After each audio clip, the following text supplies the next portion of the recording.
só me ajeitar aqui na minha cadeira. Bom dia, Alisson.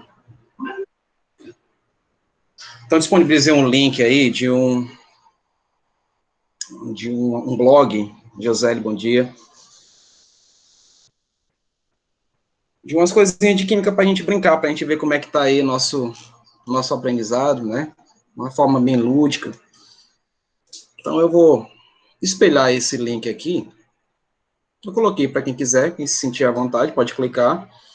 A sua pontuação vai ficar. Eu não vou espelhar aqui a pontuação porque o blog não é meu, e outras pessoas também têm acesso, né, a esse link. Então, você vai ver nomes, inclusive, fora dos padrões, e eu não acho tão legal assim fazer essa postagem. Mas é interessante. Bom dia, Carlos. Para que a gente possa se divertir um pouquinho aprendendo, né? Não sei se apareceu para vocês aí.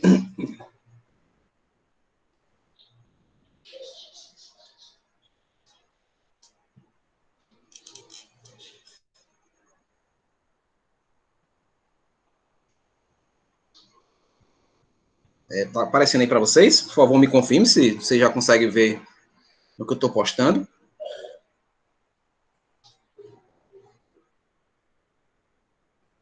Sim, todos já vêm?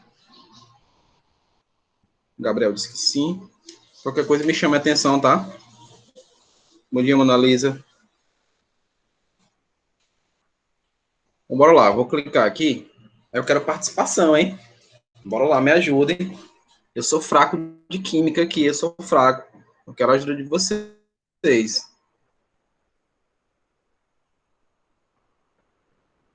Vai demorar um pouquinho, porque a internet é naquele preço, no conta-gotas praticamente. Tá assim, só aquela torneira com vazamento, né? Hoje, infelizmente, tá assim. Acho que ele tá com. A internet tá com distanciamento também, né? Distanciamento social. Pronto. Surgiu aqui, beleza. Vou dar a visão da gente.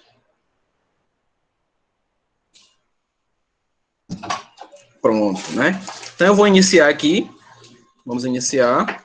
Misturas e transformações da matéria, que foram nossos conteúdos passados, né? Capítulo 7 e 8. Vamos lá, me ajudem. Dá o tempinho, tá? Ó, tem um tempo. Tem um tempo aí. São exemplos de misturas que nos possibilitam distinguir seus componentes.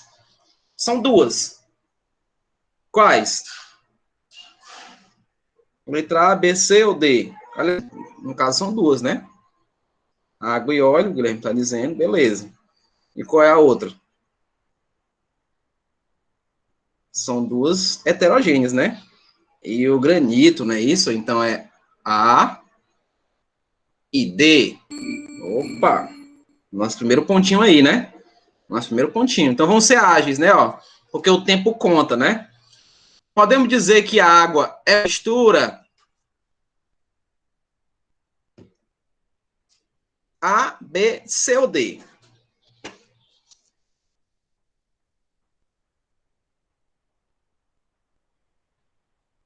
E aí, crianças? Olha o tempo. O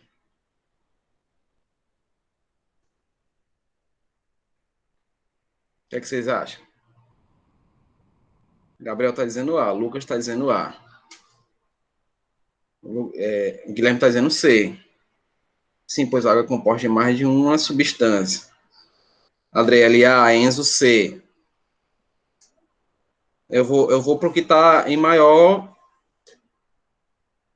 informação. Tá? A maioria dizendo que é C. Vou marcar o C. Vamos lá.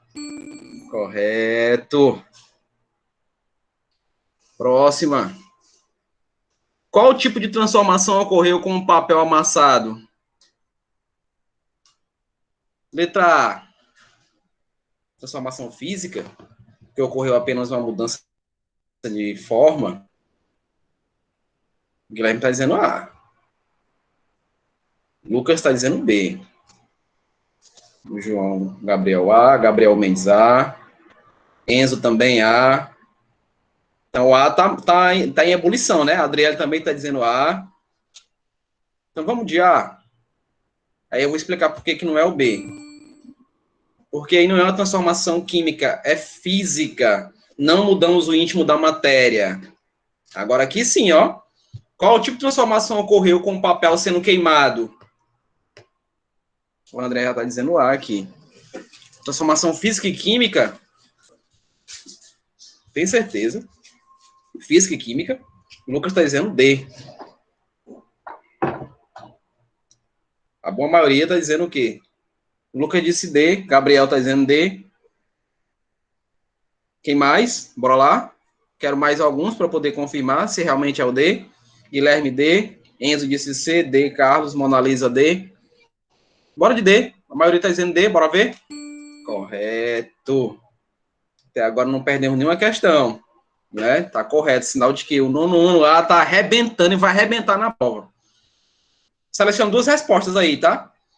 Algumas transformações alteram as substâncias de que o material é constituído. Elas são chamadas de transformações químicas. Marque as alternativas que correspondem a esse tipo de transformação. O Diego já está dizendo aí B e D. Deixa eu botar alguém aqui na sala. Alguém está pedindo para entrar. Catarina. B e D, né? Ovo cozido. Não é isso? A Mona Lisa também disse isso. D é o processo de fotossíntese. Né? Esse processo não reverte, não é isso? Não tem como ocorrer a reversão. Outra pessoa pedindo para entrar. Eloá. Pronto. Indica as transformações irreversíveis, são duas. C e quem? C e D, né? Guilherme, Gabriel. C e D. Todos concordam? Carlos também, C e D. Bora lá. Arroz cozido e ovo cozido. Simples assim. Não é? Vamos para a próxima. O processo utilizado nas refinarias para separar os componentes do petróleo recebe o nome de letra A, catação. Olha, o Guilherme já disse C. Letra B, filtração. O Gabriel também está dizendo C. Lucas, D. Olha o Guilherme, fracionado, tá certo. Lucas, não é B, não é por filtro, tá? A gente precisa destilar fracionadamente. Aí é uma mistura homogênea entre líquidos, né? Petróleo e seus derivados são líquidos. Veja aí, ó. Clara não gosta de tomate. Qual o método mais adequado para separá-lo? Entendeu, Lucas? Um dos componentes da salada. Letra A, B, C ou D? Letra A, catação, né? Tá todo mundo concordando que é a letra A, ó. Joseli, o Diego, né? O João Gabriel, o próprio Guilherme que falou no início. Letra A, né? Ela vai catar. O Enzo também tá dizendo letra A. Tô gostando, eu gosto demais da participação de vocês, gente. Já falei isso, já falei para todos os professores que vocês participam demais. Isso é muito bom. O método utilizado para separar os materiais metálicos dos outros tipos de materiais por meio de um eletroímã é chamado. Olha, a Adriana já arrochou logo, D. O Guilherme também, D. Aí é a separação magnética, né? Não dá nem como errar uma questão dessa, né, não?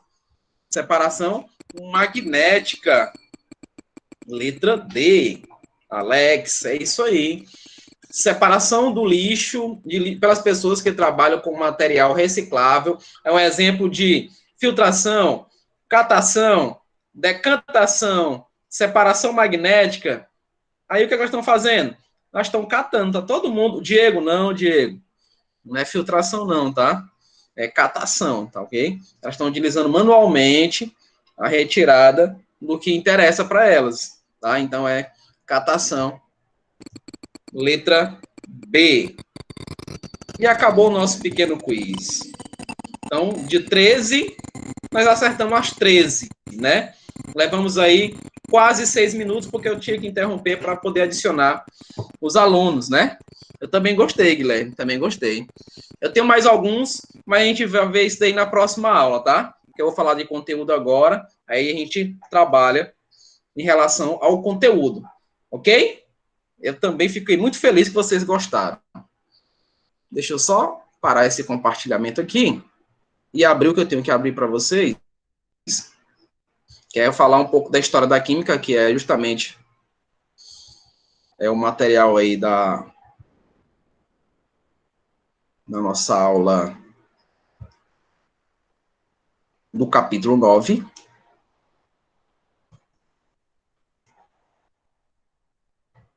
E vamos partir para ela. Vou espelhar novamente para vocês. Cadê a internet? Ah, a internet, não me deixe na mão, não.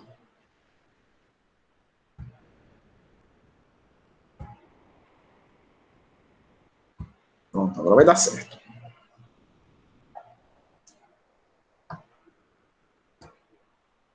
Deixa eu falar um pouquinho da história da química. O Duzan deve ter falado muito bem isso para vocês. Ele é expert nessa parte, principalmente na parte dos filósofos. A frase célebre do nosso amigo Lavoisier, considerado o pai da química moderna. Na natureza nada se cria, nada se perde, tudo se transforma. Isso é a teoria da conservação das massas. Também ele falou, né?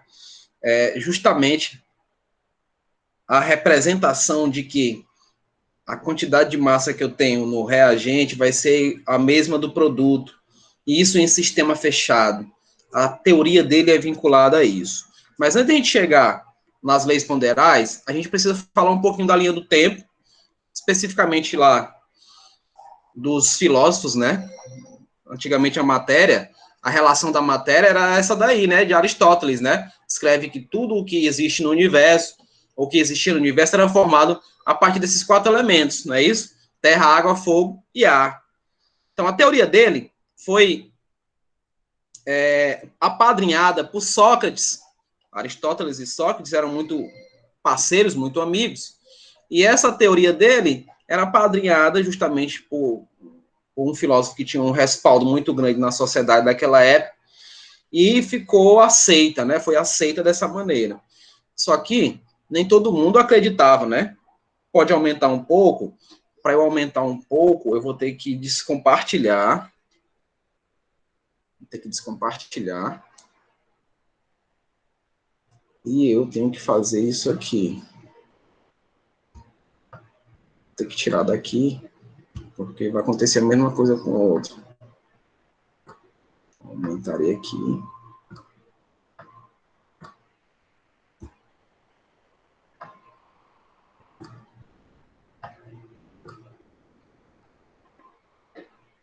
Vamos ver agora. Voltando para vocês.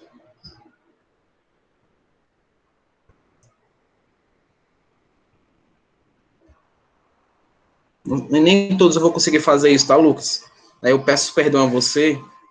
De qualquer maneira, eu vou disponibilizar esse slide, então você vai poder fazer qualquer tipo de modificação, tá? Como eu já tinha falado na questão da linha do tempo, deu uma melhorada aí, Lucas? Deu uma melhorada? Na questão do tamanho? Só me confirma, por favor.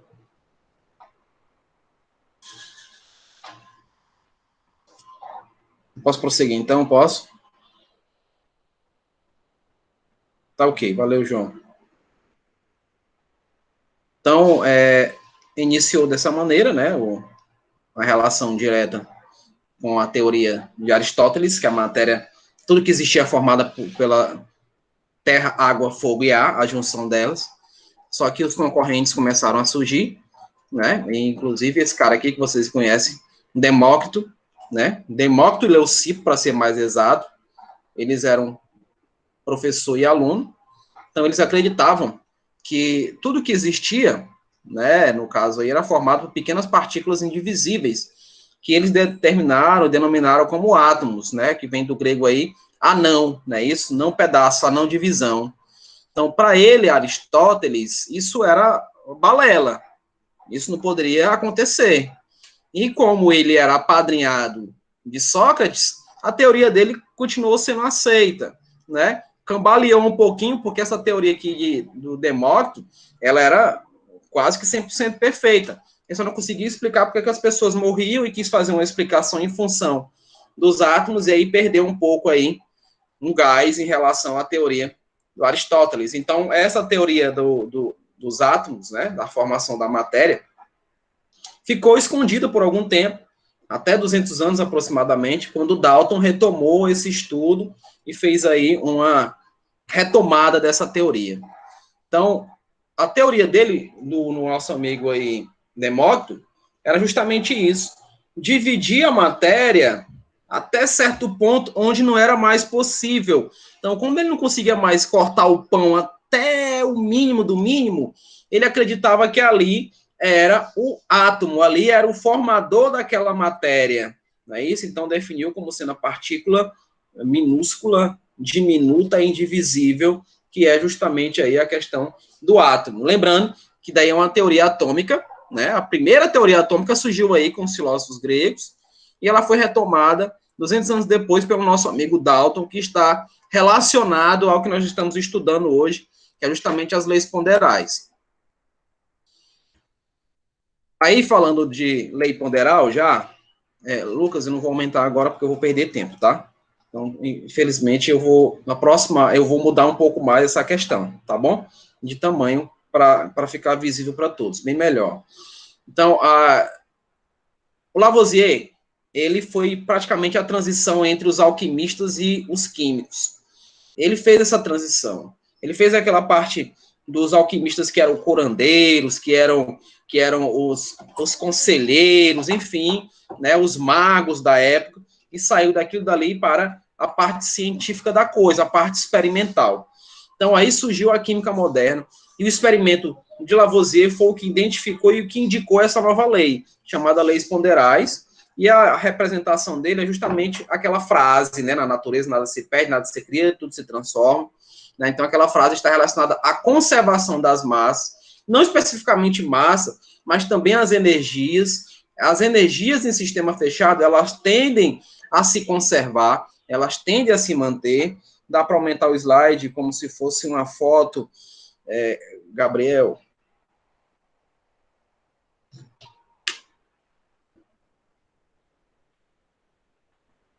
Eu vou tentar aqui, porque ele já está bem ampliado. Mais uma vez, eu peço perdão a vocês por se está ruim. Ah, você consegue por aí. Ah, entendi. Entendi. Eu tive que descompartilhar. Entendi, você consegue fazer por aí, né? Deixa eu voltar aqui, então.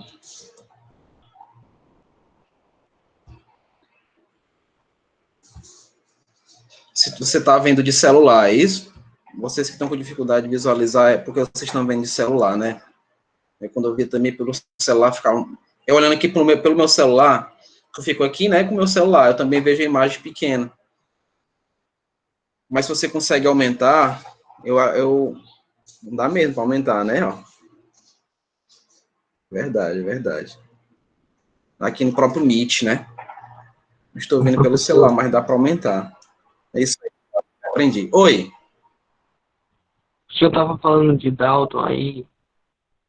Queria que o senhor me dissesse no que é que ele acreditava. Repete, por favor. O senhor pode me dizer em que Dalton acreditava? Na questão atômica da coisa? Sua pergunta é essa? Sim. Ele acreditava justamente nessa teoria de Demócrito e Leucipo, que a matéria é formada por pequenas partículas esféricas maciças indivisíveis, que eles denominaram como átomo. Não foi Dalton que denominou. Quem dominou foi os filósofos. Então, ele acreditava nessa relação. Inclusive, na teoria dele aqui, das leis ponderais, ele fala de múltiplos, né? Ou seja, a relação específica da formação da matéria, a combinação das matérias, vão produzir novos elementos, com combinações múltiplas. E ele determinou como proporções. As proporções múltiplas, que vocês devem ter visto isso com Dos Anjos no ano passado, na relação de balanceamento de uma reação química. Como é que a gente balanceia uma reação química? A quantidade molar dessa reação química é justamente a teoria de Dalton. Dalton era um cara muito além do tempo dele. Ele representava o que ele acreditava. Ele já indicava a formação dos átomos como esferas, e ele modificou a simbologia que se conhecia da época dos alquimistas, como, por exemplo, o ouro. A representação do ouro para os alquimistas era isso daqui.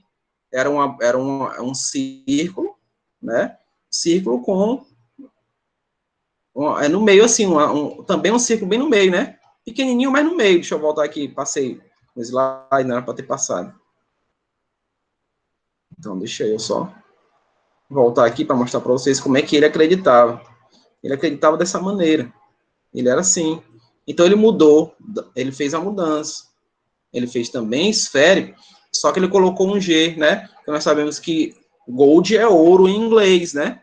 Então, ele fez algumas mudanças na relação aí, no que ele achava possível em relação aos átomos, né? As partículas aí da época. Então, ele era um cara muito além do tempo. Vocês sabem, inclusive, que ele era daltônico, né? Não é à toa que a doença daltonismo arremete a ele, né? Isso aí pela questão de informação. Eu acredito que o dos Anjos salientou isso daí para vocês também. Então, ele já com 12 anos, ele dava aula de matemática. Ele ia para a praça pública, chamava o pessoal que estava ali ocioso. A gente estudou isso ano passado. Isso é muito bom. A gente só vai relembrar, né? Pois vamos continuar aqui. Então, Lavoisier, ele é o pai da química moderna. Ele fez os seus experimentos com mercúrio em sistema fechado. Notou que a massa se repetia. Não houve nem aumento, nem perca da massa. Por isso que não se perde, não se cria. Só vai se transformar num novo produto. Lavoisier, vocês conhecem, foi burguês, né? Tinha dinheiro, tinha capital. Viveu na Revolução Francesa, junto de Napoleão. Inclusive, ele eram próximos. Só que ele era contra a Revolução Francesa, até porque ele era da burguesia. Então, o que aconteceu com ele? Ele foi guilhotinado, né? Perdeu a cabeça e os seus bens foram capturados pelo governo lá de Napoleão. Proust, que foi seu contemporâneo, que também faz parte das leis ponderais, que tem essa lei aqui, né? Ó, lei das proporções múltiplas, né? Ou constantes. No caso aí, ele estava querendo confirmar o que Lavoisier dizia, e ele confirmou, tá? Eu vou mostrar para vocês que ele fez essa confirmação, e ele definiu como sendo lei das proporções constantes. Então, veja, o nosso amigo Proust era contemporâneo do nosso amigo Lavoisier, só que ele aqui não perdeu a cabeça, não. Ele foi embora, ele fugiu, né? Ele também era contra a Revolução Francesa. Então, na questão de história, inclusive vocês podem aí falar com os professores de história sobre essa relação da ciência e história, né? Então, Proust fugiu, foi para a Espanha, fez seus estudos lá e completou o que Lavoisier deixou, né? Então, fez aí o complemento. Mas não são só eles dois, não posso esquecer do Dalton, que a gente até falou dele aqui, né? Então, note até o modelo dele, vocês lembram que é a bola de bilhar, né? É justamente a esfera maciça indivisível. A representação que ele fez para a comunidade científica foi essa, que o átomo é como se fosse essa bola de bilhar, que é maciça e indestrutível, imperecível, não vai se dividir, né? Não se divide. Só vamos falar de divisão, gente, da matéria, no momento que a gente falar de radioatividade. Então, eu acredito que o dos Anjos também salientou isso a vocês. Nessa época aí, eles não acreditavam que a matéria se dividia. Acreditavam que ela tinha até um certo ponto, né, e ia chegar no seu formador. Desculpa a demora, minha energia caiu. Tudo bem, Libério. Tudo bem. Essa questão de energia está complicada aqui em Teresina. Sem problema, tá? Então, fez esse procedimento, né? Estudou novamente aí os escribas do Demócrito e Leucipo e apresentou essa teoria na comunidade científica. Curiosidades, ele era daltônico, como vocês sabem, e ele participava desde cedo de uma seita onde ele era impedido de usar roupas de cor clara, sempre negro de preferência, né? Sempre o negro de preferência. Ele foi homenageado na Universidade de Oxford. A Universidade de Oxford é muito antiga, né? Para quem não sabe. Ele foi homenageado na Universidade de Oxford, só que ele não queria ir. Justamente por ser bem contido, por não gostar de se expor. E tinha um outro fator, de que ele tinha que usar roupas claras, no caso, uma roupa vermelha, né? Então, era contra os seus dogmas, né, religiosos. Mas quando mostraram para ele a beca, né? A beca, o capelo, enfim, que é a roupa especial para esse tipo de homenagem, ele não conseguiu visualizar o vermelho, então para ele era cinza, né? Então ele foi lá, recebeu a sua homenagem do reitor da época, lá de Oxford, justamente pelo seu estudo relacionado ao daltonismo, né? A não visualização de algumas cores, que é o caso aí, que era o caso aí do nosso amigo Dalton, que na minha opinião é uma das mentes brilhantes aí que já existiu, além de Einstein e de Isaac Newton, né? Então, ele se enquadra entre os 3 melhores, na minha opinião, tá?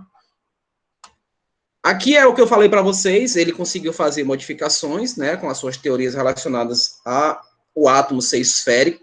Então, vocês notam que o ouro, mostrei até ali, né, o alquimista dizia que o ouro, a simbologia era essa, e ele mudou para isso daqui, ó. Ele fez essa mudança. Olha a prata, parece uma lua, né? Então, ele colocou aqui um circular e um S, para representando aí ao inglês, propriamente dito. Já o ferro dos alquimistas é o que nós chamamos hoje de masculino e feminino, né? Tá vendo o ferro e o cobre. Hoje nós utilizamos muito essa simbologia. E nós temos aqui o iron e o copper, que é o cobre, propriamente dito. Outra coisa que aconteceu com a relação dele é justamente na tabela periódica. Você nota que elas estão relacionadas ao nome no latim, né? Então, o latim é o que vai, por exemplo, explicar por que a simbologia do sódio é o Na. Né? Então, eu me lembro, quando eu tinha mais ou menos a idade de vocês, que foi há mais ou menos um ano atrás, os meus professores, eles faziam prova oral de tabela periódica. Vocês sabiam disso? Faziam prova oral de tabela periódica. Diziam pra gente assim, olha, na próxima semana eu vou botar uma cadeira aqui na frente, vou chamar o aluno aqui na minha frente, e ele vai dizer todos os elementos da tabela periódica para mim. Gente, era tenso. Tenso demais. Imagine só você ser sabatinado na frente de todo mundo, você ficava tremendo, você ficava contando no dedo, você tentava fazer frases, inclusive é muito útil fazer isso, né? Frases com os nomes, com a simbologia dos elementos. Guilherme, isso aconteceu. Eu me lembro que tinha uma amiga que levou um terço,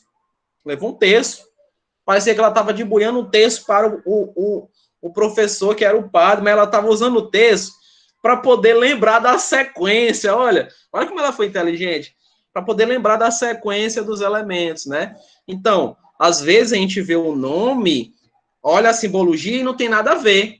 Por exemplo, o sódio, né? O sódio é o Na, que vem do nátrium. Minha mãe já me falou que o professor dela fazia isso. Pois é, Josiane. E aí eu aprendi muito, tá? Só que eu posso dizer para vocês, e eu afirmo com toda certeza, a tabela periódica, ela foi feita para ser utilizada. Não foi feita para enfeite, você colocar no seu caderninho, é para ser utilizada. Então, ninguém nesse mundo pode impedir que você retire sua tabela periódica e observe ela, caso não seja fornecido em prova, tá? Você precisa de uma massa, você precisa relembrar a simbologia ou até mesmo o nome, você pode sim usar a tabela, ela é universal. Então, alguns nomes, a simbologia não condiz com o nome, porque elas estão relacionadas ao latim. O hidrogênio, né, está relacionado aí com hidrogênios. O ouro é aurum. Inclusive, nós sabemos que quem trabalha com ouro são os auríveres, né? Auríveres. Então, o ouro é o AU, né? E o cobre é aquele que a gente viu, quando eu vi a primeira vez, eu sorri, né? Pela simbologia, né? A gente acha engraçado, mas é do cuprum, tá? Que é justamente a questão do cobre no latim, tá ok? Até aí tudo bem? Vou prosseguindo, tá? Vamos falar das leis ponderais propriamente dita, que é a lei ponderal que se inicia a conservação das massas, que foi do nosso amigo Lavoisier, né? Ó, veja aí que ele era um cara que tinha posses, né? Tinha aí dinheiro, tinha o seu laboratório bem com estruturas para poder fazer os seus estudos, né? Então, criou essa teoria justamente porque ele trabalhou com essa reação. Ele colocou em sistema fechado, aqui está fechado, tá? Ó, né? Uma redoma de vidro, tem aqui um aquecimento, ele notou a formação aqui do chamado óxido de mercúrio, que aqui tinha apenas o mercúrio, que reagiu com oxigênio e mudou de cor, tá vendo, ó? E aqui o produto formado, né, que é o próprio óxido de mercúrio, continuou com a mesma quantidade de massa. Ele pesou no início, ele pesou no final, e a massa dos reagentes foi igual à massa do produto. Igual, não mudou. Então, quando isso acontece em sistema fechado, vou até colocar aqui, ó, em sistema fechado, vai haver a conservação. Então, em sistema fechado, conserva a massa. Se você faz um experimento simples em casa, de pegar uma palha de aço, você pesa a palha de aço, depois você vai atear fogo nessa palha de aço, quando formar as cinzas, você pesar, você vai notar que a massa aumentou, o sistema está aberto, né? Se é combustão, tem a presença do oxigênio. Então, o oxigênio com os outros gases existentes na atmosfera vão fazer aí o aumento dessa massa. E aí nós não podemos trabalhar diretamente com a conservação. Porque se eu tinha uma massa no início e eu aumentei essa massa no final, é porque teve um interferente. E justamente por não ser o sistema fechado, isso vai acontecer. Então, essa é a teoria de Lavoisier. Tá ok? A soma das massas dos reagentes tem que ser igual à soma das massas dos produtos, como eu escrevi aí. Tá? Então, as leis ponderais ainda continuando com a de Proust, né, ou a lei das proporções constantes. Tá aí a fotinha do Proust, né, só para a gente fazer aí uma homenagem ao cidadão. Então, o que foi que ele fez? Ele pegou a teoria do nosso amigo Lavoisier e fez vários experimentos, aumentando as massas, para ver se seguiam a proporção. Porque se há conservação das massas, a proporção vai se repetir. Vai vendo? É essa repetição. Inclusive, outro experimento que o Lavoisier fez foi com a água. Ele pegou o oxigênio, lembrando que são elementos que ele conhecia na época, tá? Os elementos que eles conheciam, tá? E aí houve a produção de água. Não é isso? Ó, lembra que a água é no estado líquido.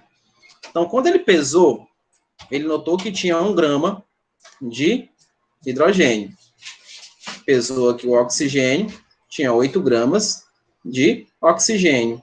E no final da reação, ele notou o quê? 9 gramas de água.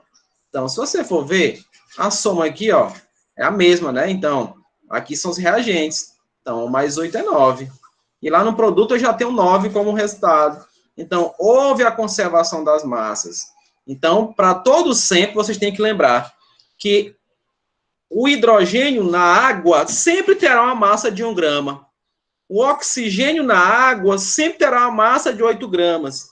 E a soma total de hidrogênio e oxigênio, no caso a água propriamente dita, vai ter 9 gramas, porque eu somei a massa desses dois elementos. Então, se você nota aqui nos experimentos, tudo aqui é uma soma, ó. Tudo aqui está havendo uma soma, né? Ó, os resultados de uma soma. Então, esse processo que o nosso amigo Proust fez foi justamente descobrir a proporção. Se a gente pegar 8 gramas desse oxigênio com 16 desse, tô falando só do oxigênio ali, né? Ó. Ou só você ouviu aquele jogo. Diego, eu não vi, porque essa semana foi tão conturbada para mim, tanto na questão de produzir aulas, eu ainda estava corrigindo algumas provas, não de vocês, óbvio, mas de alguns alunos que me mandaram tardiamente, mas eu vou olhar, e quando eu olhar, eu confirmo para você, tá bom?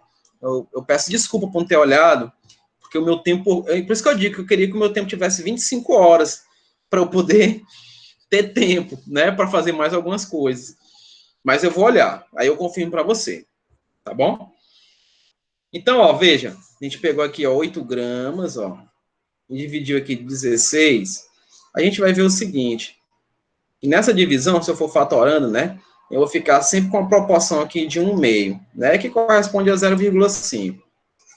Então, nessa relação aqui o Proust fez, toda e qualquer relação que eu tivesse feito aqui com experimentos, sempre teria essa proporção, uma proporção de 1/2, né, ó, sempre 1/2, e ele apenas confirmou o que Lavoisier falou. Ele fez a confirmação, né, usando proporções. Então, ele disse que tinha 1 grama de hidrogênio para 8 gramas de oxigênio e produziu 9. Então, se eu quisesse fazer a relação, seria 1 para 8, né? 1 de hidrogênio para 8 de oxigênio. Essa mesma relação que eu estou fazendo aqui com os oxigênios desse experimento. Então, ele fez dessa maneira, tá? Foi dessa maneira que ele fez e ele confirmou o que foi dito por Lavoisier na conservação das massas. Então, vou só apagar aqui que vai aparecer uma coisinha. Então, ele fez a relação com o oxigênio e viu que se repete, vai se repetir. Então, ó, a proporção em massa de substâncias que reagem, que são produzidas numa reação, é fixa, constante e invariável. Vai sempre ser a mesma, tá?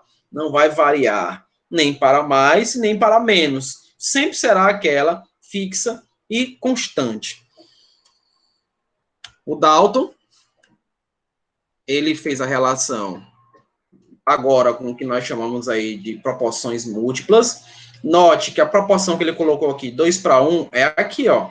É da molécula, do produto formado. A gente pegou 28 mais 16, né? Ó, 28 mais 32. Tá vendo que tá vendo aqui a modificação com as massas, né? E aí vai vendo aqui a multiplicidade, no caso aí, das proporções, né? Ó, você tá vendo que o produto formado se modifica, né? Ó, tá vendo a modificação, né? Isso, ó. Se você se nota, tá vendo o aumento de oxigênio, né? Ó, o oxigênio aumenta aqui, ó, em virtude da concentração e das massas que ele foi adicionando nos seus experimentos. Então, esse 2 para 1 que você está vendo é porque nós temos 2 átomos de nitrogênio, nós temos apenas 1 de oxigênio. Por isso que fica aí, ó, vou botar assim para não confundir, né? Por isso que fica 2 para 1. Então, isso é proporção, gente. Isso é proporção. Então, foi daqui de Dalton que surgiu que vocês já viram lá com o meu amigo dos anjos em balanceamento. O método da tentativa. Quem lembra do método da tentativa? Que é o macho. Quem lembra? Macho, a regrinha macho. Não sei se o dos anjos ensinou assim. O dos anjos é mais novinho que eu. Ele deve ter ensinado de outra maneira. Mas o balanceamento macho, a gente começa balanceando primeiro os metais. Depois, na sequência, os ametais. Aí, se tiver carbono, ele é o terceiro a ser balanceado. Hidrogênios, né? Isso, ó. E oxigênios, por último. Ele explicou, né? Você lembra disso, né? Então, aqueles valores que a gente atribui a uma molécula, nós chamamos de coeficiente ou de proporções múltiplas. Então, surgiu daqui da ideia do nosso querido amigo John Dalton. Foi ele que fez essa relação. E não esqueça que essa relação é justamente da conservação que nós temos das massas e das proporções que o nosso amigo disse lá, o nosso Proust, né? Ele falou sobre elas serem fixas e invariáveis, que não vai variar, não é? Então, note que está aumentando sempre a quantidade de oxigênio aqui em proporção, né? Ó, a proporção vai ser a mesma, é de 1, né? Ó, tá aumentando aqui, ó, proporção de 1, né?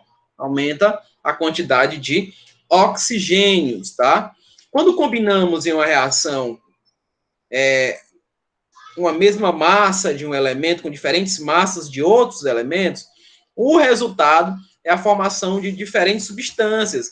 Isso daqui é chamado rearranjo, é a combinação. Ele combinou elementos e produziu novos elementos, seguindo cada um as suas proporções, a proporção de combinação que ele fez, que é justamente o que nós fazemos para poder igualar as massas no balanceamento de questões. Tá ok? Vamos ver aqui um exemplo. A atividade da página 128, tá? Peguei a primeira e a segunda questão. Vamos trabalhar essas questões. Bora ver aqui. Deixa eu botar de vermelho mesmo, né? Vamos ler a questão aí, ó. O cálcio reage com oxigênio, produzindo óxido de cálcio, conhecido como cal virgem. Foram realizados 2 experimentos, cujos dados incompletos constam na tabela a seguir. Então, nós temos aqui o experimento 1, experimento 2, né? Aqui nós temos o valor inicial, isso nós não conhecemos, mas conhecemos o final. Tem o Y e tem o Z, e é justamente o que a questão quer, que a gente determine os valores de X, Y, Z, né? Ó, cite o nome da lei ponderal que permitem essa combinação. Então, aqui, o que é que nós podemos fazer? Nessa primeira, eu tenho 40, mais esse que eu não sei, que é X, igual a 56. Essa que eu estou fazendo é Lavoisier. Por quê? A conservação das massas, né? O valor que eu tenho que ter nos reagentes, na soma, tem que ser igual aos produtos. Ó, o Diego está me dizendo aqui, ó, x é 16. Porque 16 mais 40 vai dar 56. Então, ó, x aqui, ó, é 16, não é? X é 16. Para eu poder encontrar os outros valores, esses dois, por exemplo, não dá para eu encontrar por Lavoisier, dá? Porque eu não tenho um outro valor para ter uma referência como eu fiz aqui. Eu posso fazer por proporção, não posso? Eu posso pegar aqui, por exemplo, ó, 40 está sobre y, veja que são os experimentos, está se repetindo, né? Igual que eu já sei aqui, ó, que é 16, dividido por 32.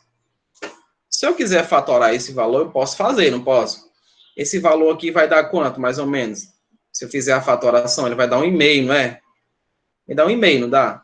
Se eu tiver errado, por favor, me corrija, tá? Gente, é uma coisa que eu quero falar para vocês. Eu não tenho vergonha de ser corrigido. Se eu tiver errado, vocês podem me corrigir. Com a página 128, viu, Lucas? 128. Vocês podem me corrigir naturalmente, tranquilamente. Eu não vou retrucar vocês, não vou responder com grosseria. Eu também sou humano, eu também erro, eu também cometo equívocos, tá bom? Tá, 1,5, né? Então, fica até mais fácil o meu cálculo, não é? Então, posso dizer isso, ó, 40 é igual a y, igual a 1,5, fica mais fácil, né? Fica mais fácil aqui, né? Porque y vai ser 40 vezes 2, então esse y aí vai dar 80, né? Ó, então, a gente vai ter 80 gramas. Então, ó, aqui eu já vou dizer, ó, esse y é o quê? 80. Fazendo agora, lembrando que isso daqui é Proust, tá? O que nós fizemos foi Proust. E fazendo agora a somatória direta, vai ficar 80 mais 32, né, ó? 80 mais 32, e aí a gente vai ter 112, né? Então, esse y vai ser 112 gramas, e agora, essa que eu fiz direta foi Lavoisier. Então, não tem segredo trabalhar, gente. Não tem segredo trabalhar com as leis ponderais. Você vai fazer relação direta entre os valores, né? Ó, faça relação direta entre os valores. Então, veja bem que nessa de baixo, a segunda questão. O cálcio pode reagir com o oxigênio, originando óxido de cálcio, cal virgem, ou peróxido de cálcio. Mais ou menos o experimento que Lavoisier fez. Então, você nota que aqui ele já somou direto e obteve o valor direto, 28 gramas. Tá? Esse de baixo aqui, nós queremos saber quem é x e quem é y. Eu posso fazer a mesma relação que nós fizemos ali, não posso? Posso ou não posso? Só que ele diz assim, ó, sabendo-se que a proporção das massas de oxigênio nos dois experimentos é de 1,5, né? Então, a reação de 20 gramas de cálcio consumiria qual massa de oxigênio na formação de peróxido de cálcio? Qual massa de peróxido de cálcio seria produzida na reação? Então, é como se eu estivesse na relação só de oxigênio, tá vendo? Ó? Ele está dizendo que a massa do oxigênio aqui, ó, tem essa proporção de 1,5, ó, de 1 para 2. Por que eu não vou utilizar os cálcios, professor? Porque você nota que a massa é a mesma aqui, não é? Ó? Então, se eu fizer a relação aqui, ó, vai me dar algo um pouco absurdo, que eu vou cancelar 20 com 20, o mesmo valor, na hora da divisão, eu consigo fazer esse cancelamento. Então, como é que eu posso trabalhar com isso daí? Eu vou pegar só os oxigênios, né? Ó, 8 gramas de oxigênio lá de cima, com esse X, que eu não sei, que é o que nós queremos saber, e vou relacionar a proporção, que é de 1,5, ó. Vai ficar assim, ó, 1,5. Ele está dizendo isso para mim, que a massa de oxigênio nos dois experimentos é a proporção de 1,5. Então, para encontrar esse valor, eu vou fazer isso, né? Ó. Produto do meio, produto dos extremos. Então, X é igual a 8 vezes 2. Então, X é igual a 16. O que é que eu faço? Substituo aqui, não é? Substituo aqui. E aí eu vou encontrar o valor de Y na relação de Lavoisier. Eu vou somar aqui as massas. Então, 20 mais 16 vai dar 36 gramas. E acabou a questão. Ok? Vamos prosseguir? Vamos ver se vocês conseguem fazer uma. Essa daqui da página 130. A quinta questão, escolhi uma mais bonitinha. Diz assim, o carvão, ao reagir com o gás oxigênio, presente no ar, produz gás carbônico. Essa reação foi feita 3 vezes em alguns valores de massa, consta na tabela a seguir. Então, nós estamos vendo que nós podemos utilizar aí, nessa primeira, tem algumas letras que não consegui, porque o espaço era pequeno e o tempo também, né? Então, a gente vai trabalhar só a letra A. Então, vamos ver aí, ó. Só está faltando 4 minutos, então dá para a gente resolver. Qual seria o valor de X aqui? Qual seria o valor de X? Lavoisier, estou somando direto, né? Ó, a quantidade que eu tenho aqui nos reagentes tem que ser aqui dos produtos. Então, qual é a somatória aí? Qual o valor que eu tenho de X? Me diga aí, por favor. Qual o valor que eu tenho de X? Nós temos 44, não é isso? 44 gramas. Tá todo mundo me dizendo, né? 44, o Diego já falou, o Guilherme falou, Mona Lisa, o Lucas, todos participando. Isso é muito legal, gente. Continue assim. Vocês vão ser um primeiro ano excelente. Um primeiro ano excelente. Se Deus quiser, eu terei o prazer de ser professor de vocês no primeiro ano. Beleza, todos me disseram aqui. A somatória correta é 44. Então, o que é que eu posso fazer para encontrar o A? Posso fazer do mesmo jeito, não posso? Se não quiser fazer por proporção, se eu tiver dificuldade na hora da divisão, que a maioria das pessoas não é a multiplicação, é a divisão, eu posso fazer aquela relação. Uma reação 2, aí, ó, tá dizendo o resultado, Lucas, ó, 32, não é isso, ó? Uma reação 2, eu vou colocar aqui, ó. Você pode fazer assim, ó. A mais 16 igual a 22. Não é, ó? Posso ou não posso fazer assim? Eu tenho incógnita lá, não é, ó? Então vai ficar o quê? 22 menos 16. Não é não? 22 menos 16. Aí vocês até me disseram isso daí, não é? Quanto é que é isso daí, então? Quanto é que vai ser esse valor de A? Quanto é que vai ser esse valor de A? É 6. Até porque, se você faz a soma, né, ó, se você tem dúvida e você soma esse valor, vai voltar para o que eu tenho lá no final. Não é isso, ó? Volta para 22. Se você tem dúvida do resultado que você colocou aqui, ó, volta para esse resultado, porque se você soma 6 mais 16, vai dar 22. Já aqui, é um pouquinho complicado eu fazer dessa mesma maneira, porque eu não tenho uma das incógnitas aí, né? Se tivesse pelo menos um, dá para fazer direto. Não é isso? Nessa reação 3. Então, eu tenho que fazer por proporção. Né? Eu pego o que me convém aí, né? O que fica mais fácil na hora de eu dividir, enfim, né? Então, eu posso fazer relação específica aqui. Posso, por exemplo, colocar 12, tá vendo, ó? Bora ver se dá para rolar com 12. Lá de cima, ó, pegar 1 e 3 aqui, ó. Pode também fazer com a de baixo, não tem problema, tá? Mas vamos mudar só um pouquinho, né? 12 e 60 aqui, né? Que é o que eu quero. Que é do experimento 3. 32 e B. Ah, professor, os valores são muito altos. Bora colocar no de baixo. Então, bora ver aqui o de cima primeiro para ver se combina, né? Vai pôr do meio para os extremos. Então, B vai ser 60 vezes 32 dividido por 12. Não é isso? Dá para cancelar aqui? Dá para simplificar ali? Dá para simplificar ou não? Vai dar um número quebrado. Mas se você quiser multiplicar direto, vai dar 1920. E você dividir por 12, aí você tem 160. Bora só fazer o comparativo, para ver se a gente pegar ali 6 e 60 e 16 e B, bora ver se vai bater, ou se vai ter alguma discrepância, né? Então fica o quê? 60 vezes 16 dividido por 6, né? Então vamos lá. 60 vezes 16 dividido por 6 dá o mesmo valor, 160 gramas. Então, vocês notam que eu consegui aí encontrar o valor de B utilizando as duas proporções, né, ó, utilizando a de cima, né, 1 e 3, ou só 2 e 3, nós encontramos aqui um valor de 160.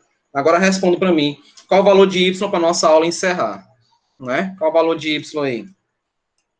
Usando Lavoisier, somando direto. Somando direto vai dar quanto?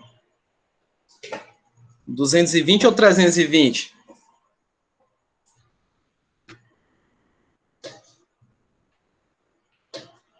(220), né? E aí a gente termina a nossa aula por hoje, crianças. Quero que vocês façam uma atividade nessa página aqui, tá?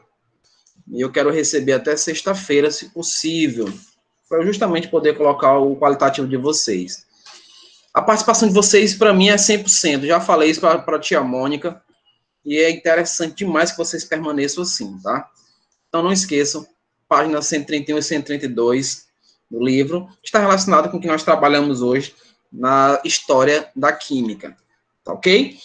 Gente, agradeço demais. Conseguiram ver a página aí? 131 e 132, tá?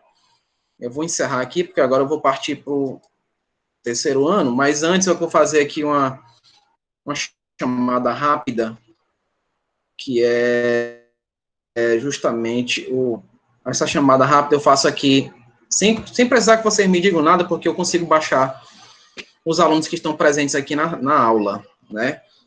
E eu já, como a aula está gravada, eu sei quem participou da aula, né? Quem está participando, e quem são as figurinhas carimbadas na minha aula, né?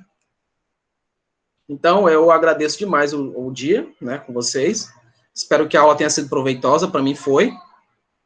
Foi muito bom, modifiquei um pouquinho a minha maneira de dar aula para vocês. Maria Vitória Soares, já coloquei. Carlos Eduardo também. Então, a boa maioria já está aqui presente. Então, gente, até logo. Até a próxima semana. Eu voltarei aí com mais novidades. Se Deus quiser, para a nossa aula ficar mais agradável ainda. Valeu aí, professor, Ok? pela aula. Até a próxima semana. Eu que agradeço, João. Um abraço. Um abraço.